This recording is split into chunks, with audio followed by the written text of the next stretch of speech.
You ask Tiger to solve. This deals with linear equations with one unknown. The final result is I equals 5/16. Let's solve it step by step. Simplify the expression. Group like terms. Group the coefficients. Convert the integer into a fraction. Combine the fractions. Combine the numerators.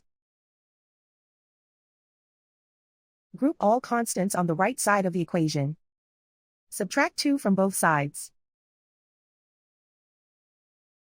Simplify the arithmetic.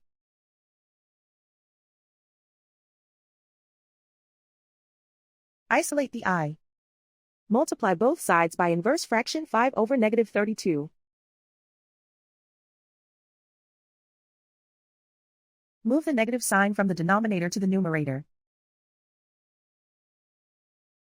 Group like terms. Multiply the coefficients. Simplify the arithmetic.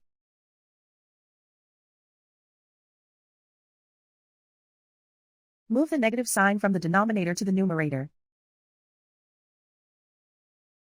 Multiply the fractions. Simplify the arithmetic. And so the final result is I equals 5/16.